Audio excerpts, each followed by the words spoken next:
আপোনালোকে বাৰু জানেনে ভাৰতৰ ৰেলত থকা প্ৰথম চিকিৎসালয়খনৰ নাম বা ৰেলগাড়ীখনৰ নাম কি আৰু এই চিকিৎসালয়খন কোনে কেতিয়া স্থাপন কৰিছিল আৰু ইয়াৰ পৰা আপোনাৰ মোৰ কি সুবিধা বা লাভ হ'ব এই সকলোবোৰ এই ভিডিঅ'টোৰ জৰিয়তে সমূহকৈ জানো আহকচোন বন্ধুসকল ভাৰতৰ ৰেলত থকা প্ৰথমখন চিকিৎসালয় নাম হৈছে হস্পিটেল অন হুইল বা চলন্ত চিকিৎসালয় আৰু ৰেলখনৰ নাম হৈছে লাইফলাইন এক্সপ্ৰেছ বা অসমীয়াত ক'ব গ'লে জীৱন ৰেখা এক্সপ্ৰেছ এই ৰেলখনৰ মুখ্য উদ্দেশ্য হৈছে চিকিৎসা সেৱা সুবিধা নথকা গাঁও অঞ্চললৈ গৈ বিনামূল্যে উচ্চ গুণমানৰ চিকিৎসা সেৱা আগবঢ়োৱা চিকিৎসালয় থকা এই ৰেলখন প্ৰথমে 16 জুলাই 1991 চনত ইম্পেক্ট ইণ্ডিয়া ফাউণ্ডেশ্যনে ইণ্ডিয়ান ৰেলৱাৰীৰ সহায়ত উদ্বোধন কৰিছিল কিন্তু বৰ্তমান WHO UNICEF আৰু UNDPৰ সহযোগিতাৰে চলি আছে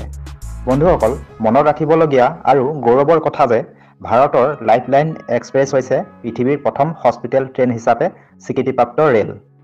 এই ৰেলখনৰ দ্বাৰা ভাৰতৰ 700তকৈও অধিক স্থানত 10 নিযুততকৈও অধিক ৰোগীক চিকিৎসা আগবঢ়াই আহিছে 2025 চনৰ জানুৱাৰীত লাইফলাইন এক্সপ্ৰেছৰ 242তম প্ৰকল্প আৰম্ভ হৈছিল ঝাৰখণ্ড গদ্দাৰ জিলাৰ পুৰেহাট ৰেলৱে ষ্টেচনত এই প্ৰকল্পৰ অধীনত ৰেলগাড়ীখনে প্ৰায় 21 বা 25 দিনলৈ স্থানীয় ৰেল ষ্টেচনত থাকি চিকিৎসা সেৱা প্ৰদান কৰা লাইফলাইন এক্সপ্ৰেছৰ প্ৰদান কৰা মুখ্য চিকিৎসাসমূহ হৈছে 1 নম্বৰ চকু চিকিৎসা চকুৰ পৰীক্ষা চানি ধৰা অপাৰেশ্যন কৰা ইত্যাদি 2 নম্বৰতে কাণৰ চিকিৎসা শ্ৰৱণ সমস্যা পৰীক্ষা আৰু চিকিৎসা কৰা 3 নম্বৰতে দাঁতৰ পৰীক্ষা আৰু চিকিৎসা কৰা 4 নম্বৰতে অপাৰেশ্যন থিয়েটাৰ আছে ইয়াত বিভিন্ন ধৰণৰ অস্ত্ৰোপচাৰ কৰা হয় 5 নম্বৰতে কেন্সাৰ স্কেনিং মুখ স্তন আৰু গৰ্ভ কেন্সাৰ পৰীক্ষা কৰা হয় 6 নম্বৰতে ৰক্তচাপ ব্লাড চুগাৰ আদি পৰীক্ষা কৰা হয় ইয়াৰ উপৰিও এই লাইফলাইন এক্সপ্ৰেছে স্বাস্থ্য সচেতনতাৰ ক্ষেত্ৰত স্থানীয় জনসাধাৰণক স্বাস্থ্য সম্পৰ্কীয় জ্ঞান প্ৰদান কৰে